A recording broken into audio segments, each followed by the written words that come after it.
السلام علیکم، صبح بخیر۔ آپ سب کیسے ہیں پیارے بچوں؟ الحمدللہ الحمدللہ۔ بچوں، آج ہم دال کے خاندان کے 4 حرفی اور 3 حرفی الفاظ پڑھیں گے۔ تو سبھی بچے اپنی اردو کی کتاب کا صفحہ نمبر 35 کھولیں، صفحہ نمبر 35۔ جی تو پیارے بچوں، شروع کرتے ہیں۔ دال کے خاندان کے 4 حرفی اور 3 حرفی الفاظ۔ جیسا کہ بچوں آپ کو پہلے بھی پتہ ہے کہ ہم ان کو ان کی ساؤنڈز کے ساتھ پڑھتے ہیں۔ دی، دادی،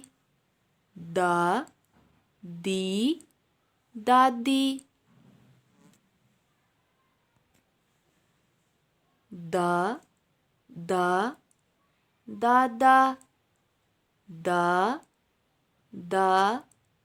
دادا، بورا،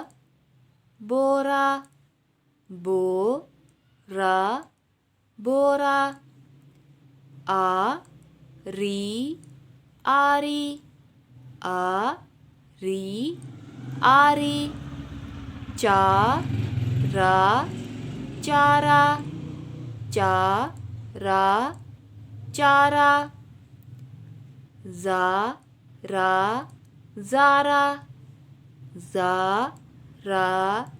زارا، روٹی، روٹی، دادا، بورا، آری، چارہ، زارا، روٹی،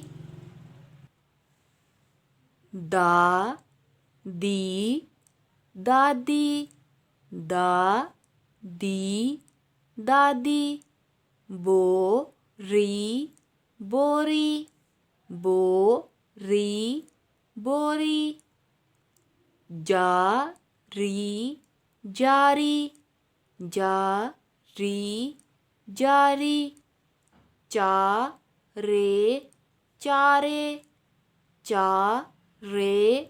چارے، راجا، راجا، روتی،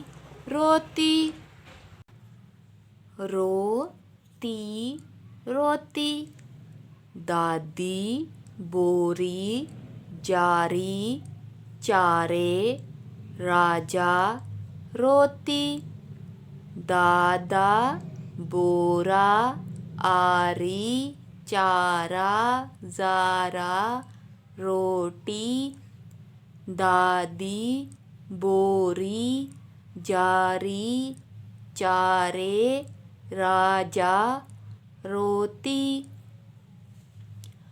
توری،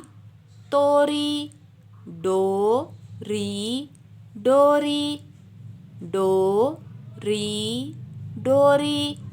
باری، باری،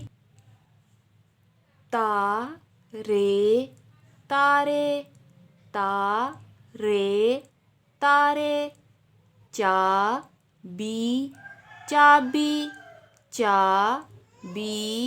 چابی، روتے،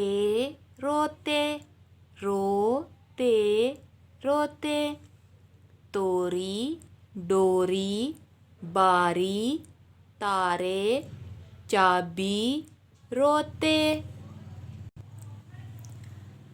دادا، بورا، آری، چارہ، زارا، روٹی، دادی، بوری، جاری، چارے، راجا، روتی، توری، ڈوری، باری، تارے، چابی، روتے، اس کے نیچے بچوں ایک سرگرمی ہے جو کہ آپ نے خود کرنی ہے. اس میں کیا آپ نے کرنا ہے؟ ہم آواز الفاظ ملائیے.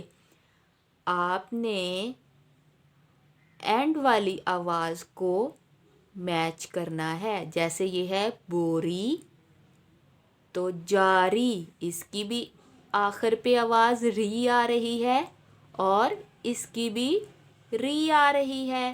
ایسے ہی چارے تو آپ نے دیکھنا ہے یہاں کس کی اینڈ آخر پہ رے کی آواز آ رہی ہے. چارے تارے. ایسے ہی راجا جا کی آواز آ رہی ہے آخر پہ، تو باجا اس کے بھی آخر پہ جا کی آواز آ رہی ہے، تو یہ اس کے ساتھ میچ ہو جائے گا. اسی طرح روٹی، ٹی کی آواز آپ نے یہاں سے ڈھونڈنی ہے کس کی ہے، آپ نے اسے اس کے ساتھ میچ کر دینا ہے. ایسے ڈوری، اور یہاں بھی اینڈ پہ آخر پہ ری کی آواز ہے، وہ آپ نے یہاں ڈھونڈنی ہے. ان میں سے باجی اور جی کی آواز ہے. یہ سرگرمی بچوں آپ نے خود سے کرنی ہے. جی تو پیارے بچوں، یہ تھا ہمارے سبق کا اختتام. امید کرتی ہوں کہ آپ کو آج کے سبق کی سمجھ آ گئی ہوگی. انشاءاللہ کل پھر دوبارہ ملیں گے ایک نئے سبق کے ساتھ. تب تک کے لیے گھر میں رہیں، سیف رہیں. اللہ حافظ.